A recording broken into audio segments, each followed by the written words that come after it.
Olá, meus amigos, sejam todos muito bem-vindos ao canal Politizando. Eu sou o William Jacob e nesse vídeo aqui eu vou desmascarar o trio Jair, Carlos e Flávio Bolsonaro, que fizeram posts aí, postagens em que você olha e pensa, não é possível a cara de pau dele ser desse tamanho. O Carlos, nossa senhora, o Carlos foi tentar acertar no Lula, acabou acertando, foi no pai. Eu vou mostrar pra vocês aqui porque são coisas quase inacreditáveis. No final quero dar uma dica de um vídeo muito bacana que eu assisti, gostei e recomendarei pra vocês. Mas antes eu quero pedir ajuda. Se chegou no canal, não tá inscrito e puder, se inscreva. A gente tá quase alcançando 125 mil inscritos e a sua ajuda pode ser muito importante. Assim como ativar o sininho, deixar like só se gostar do vídeo. Se não gostar, manda um dislike, comenta, compartilha. Tudo isso é muito importante para que esse nosso trabalho aqui chegue em mais pessoas que não conhecem ainda. Elas venham pra cá porque aqui a gente luta por um Brasil melhor. Bom, pessoal, é o seguinte, Carluxo, vereador na cidade do Rio de Janeiro, mas que passava boa parte do tempo em Brasília, por isso muita gente falava, é o vereador federal, né? Agora ele está há mais de 40 dias nos Estados Unidos, eu estou brincando aqui que é o vereador internacional do Rio de Janeiro. Ele decidiu então, né, passar uma grande vergonha nas redes sociais. Só pode ter sido isso. Ele publicou o seguinte, neste dia 8 de fevereiro. Gasolina já bate R$10 em 2 estados brasileiros. Puxa, que coisa grave, né, Carluxo? Eu concordo com você. Ele não pode aceitar isso. Aí ele colocou lá os emojis do tipo ironizando, pedindo silêncio, mas ele, de forma esperta e muito malandra, escondeu a data da matéria. Aí eu fui atrás e achei coisa simples de fazer, é só pegar lá e digitar no Google, aparece. Ela é de quando? 11 de março de 2022, quando o presidente era o papai do Carluxo, Jair Bolsonaro. Opa, e aí? Mirou no Lula e acertou no Jair, hein, Carluxo? Toma cuidado, não é a primeira vez que faz isso. E a matéria vai dizer o seguinte, a alta de quase 20% no preço da gasolina, anunciada ontem, então no dia 10 de março de 2022, fez com que a gasolina ultrapassasse R$10 o litro em 2 estados brasileiros na sexta, dia 11. Aí traz ali que usuários no Twitter relataram terem encontrado o preço em 2 localidades, no estado do Acre e em Fernando de Noronha, no estado de Pernambuco. E nesta época, como ainda é hoje, diga-se de passagem, não mudaram nada em relação a isso, valia a criminosa política de preço da Petrobras, que funciona assim, o dólar subiu ou o preço do barril lá fora subiu, o brasileiro, que não tem nada a ver com isso, paga mais caro. Eu digo que não tem nada a ver, por quê? Porque os custos de extração, de produção, não aumentaram na proporção que os preços aumentaram. A prova disso é que a Petrobras está tendo lucros exorbitantes, abusivos. Não sou contra o lucro, não, mas na proporção que está, não dá para aceitar calado. Em 2022, quase 200 bilhões. Se você divide, dá aí mais de 500 milhões de reais por dia tirados do nosso bolso e enviados para onde? Para o bolso de acionistas. Boa parte nem no Brasil moram. E detalhe, nem imposto eles pagam. Né? Você que ganha um salário mínimo e meio já paga imposto de renda na fonte, não tem nem que discutir. Eles não recebem milhões, no caso alguns aí bilhões, e não pagam imposto por isso. Né? O Jair Bolsonaro criticava. Essa política de preço foi colocada por Michel Temer. Aí depois que ele virou presidente, criticava antes, né? Tem videozinho dele, Eduardo, enfim, ironizando essa política de preço, reclamando, falando que é um roubo e tudo mais.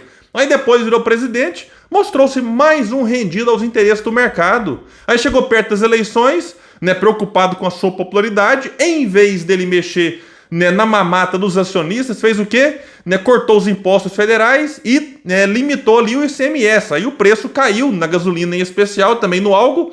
Mas, detalhe, ele tirou dinheiro que ia para a educação, para a saúde, para a estrada, e manteve esses interesses dos acionistas, né, interesses ficaram intactos. Então, é o que aconteceu. E aí vem o Carluxo e faz esse tipo de postagem. Né? Será que gasolina R$10 só incomodaria o Carluxo se fosse agora no governo Lula? Porque esse cidadão não falou nada lá atrás, não criticou. Então no governo do pai dele podia, aí agora não existe isso, aí ele vem ali e divulga essa mentira, fake news, que não duvidem, vai ter muito bolsonarista printando aí, espalhando, por isso é importante que vocês me ajudem compartilhando esse vídeo. E aqui não é nem o caso, você, tá defendendo o Lula, não é isso, é porque é uma mentira descarada, e se a gasolina for passar para R$10 no governo Lula, eu vou vir aqui e vou criticar, coisa que o Carluxo não fez quando ela chegou no governo Bolsonaro, mas o Flávio, para não deixar o irmão passar vergonha sozinho, decidiu passar também. Publicou o seguinte, também no dia 8 de fevereiro. A turma amanheceu animada ali. Campos Neto foi eleito o melhor presidente de Banco Central da América Latina e do mundo. Se os juros não caem, a culpa é de quem? Do boquirroto Lula e de quem acreditou que ele viria para pacificar o Brasil. Se não fosse o Banco Central, com um mês de desgoverno, a inflação hoje já teria explodido. E coloca ali capas de vários jornais falando desse prêmio recebido pelo Campos Neto, presidente do Banco Central, indicado por Jair Bolsonaro. Sim, ele foi eleito por uma agência aí. O melhor, ele foi eleito. Imagina o pior, fiquei pensando nisso. Porque a taxa de juros no Brasil saiu de 2% ali em março de 2021, justo, né, que coincidência, quando o Banco Central passou a ser autônomo, foi aprovado lá a independência, enfim. E agora está em 13,75%. Sabe quem comemora essa taxa nessas alturas? Quem tem aplicações, só, porque o povo mesmo sofre, empresários sofrem, a União sofre para pagar, enfim, para esse serviço da dívida, que é uma coisa criminosa no Brasil.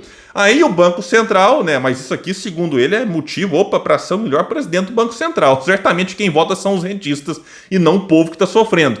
E o Banco Central, para mostrar como está competente esse presidente, tem 2 anos que não atinge a meta de inflação, mesmo que essa meta tenha ali uma tolerância de 1,5 pontos para mais ou para menos, e mesmo assim estourou a meta de inflação, mas foi eleito, olha, o melhor presidente do mundo e da América Latina. Mas vamos pegar aqui uma outra frase, né, do Flávio. Se os juros não caem, a culpa é do boquirroto Lula e de quem acreditou que ele viria para pacificar o Brasil. Bom, só vou lembrar o Flávio Bolsonaro que a Selic de agora, 13,75, é a mesma desde agosto de 2022. Então, seguindo a lógica do Flávio, podemos afirmar então, Flávio, que a culpa dela ter ficado 5 meses, né, de 2022 neste mesmíssimo patamar é do boquirroto Jair Bolsonaro? Será que o Flávio vai fazer um tweet criticando o pai dele? Sim, porque tem que ter coerência, né?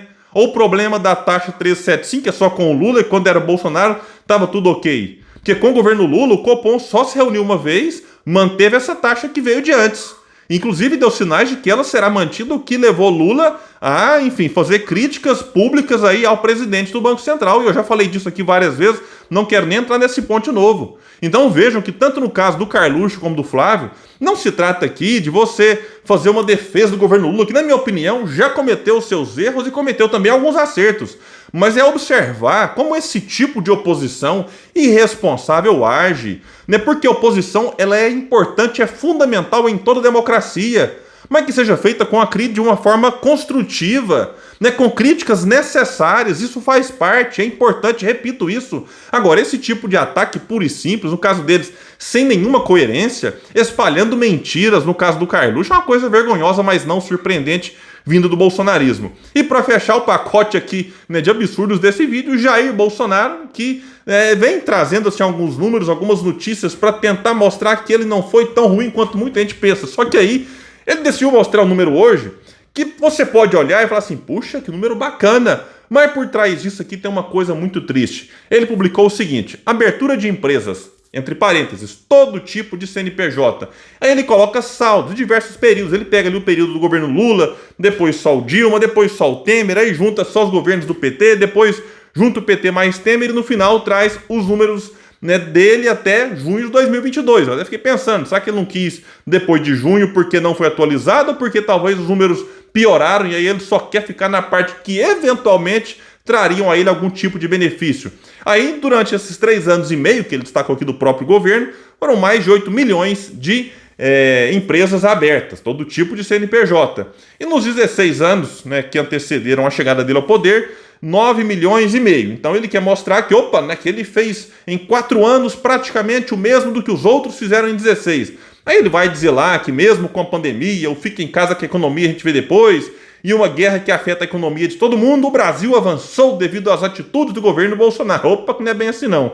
Como desburocratizações, digitalizações e outras ações como a Lei de Liberdade Econômica. Não, Jair, tem que tomar cuidado, porque esses números aqui de CNPJ de todo tipo, como você mesmo colocou ali, é porque muita gente perdeu o emprego formal, em especial na pandemia, e teve que se cadastrar como MEI, microempreendedor individual, para se virar como dava e como continua dando. Foi tipo assim, uma tábua de salvação. Então, em muitos casos, não foi por escolha, do tipo, nossa, eu tô achando que eu vou abrir uma empresa. Pode ter tido? Pode.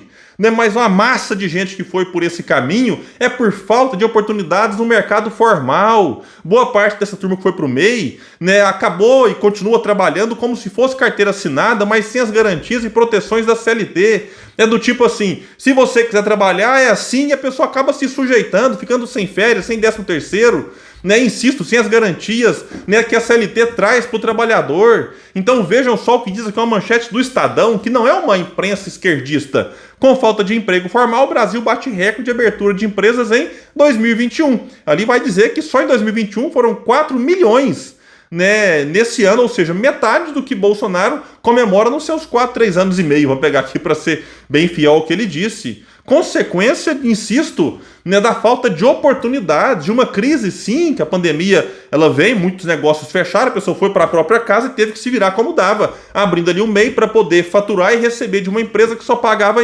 eventualmente com nota fiscal, algo do tipo. Então, essa aqui é uma realidade que não dá para ser comemorada por Bolsonaro. Sim, tem gente que pode ter feito a abertura da empresa porque planejou, tá dando certo, muito bem sucedido. Sim, claro que pode. Isso aí todo dia tem gente que se planeja e abre a empresa de forma correta. Ok, não estou dizendo aqui agora que todas elas foram por conta disso, não. Mas não dá para negar algo que salta aos olhos. Tem muita gente trabalhando aí quase 16 horas por dia, de domingo a domingo, sem tempo para lazer, férias, sem tempo para ir na igreja. Precisa trabalhar, ralar, dar duro para dar o que comer aos filhos. Então essa é uma realidade que não pode ser ignorada. Pessoal, é o seguinte, eu quero trazer aqui uma indicação, vou deixar no primeiro comentário ali, no comentário fixo, né, um vídeo muito bacana feito pelo canal Dennis Keynes sobre a biopirataria. O título do vídeo é O Vibranium Brasileiro Roubado da Amazônia, um crime que fizeram contra o Brasil, e isso já tem mais aí de 100 anos, ficou por isso mesmo, vale a pena assistir, muita gente não conhece essa história, inclusive eu faço o convite para que as pessoas que gostarem do conteúdo se inscrevam no canal dele, porque esse vídeo aqui ele fez com muito capricho, como ele próprio divulgou nas redes sociais. Então é isso, pessoal, quem puder compartilha esse vídeo, porque essas narrativas falsas e mentirosas do bolsonarismo precisam de um contraponto, e é importante que vocês, né, me ajudem compartilhando esse vídeo. Valeu e até o próximo aqui no canal Politizando, um espaço que luta por um Brasil melhor.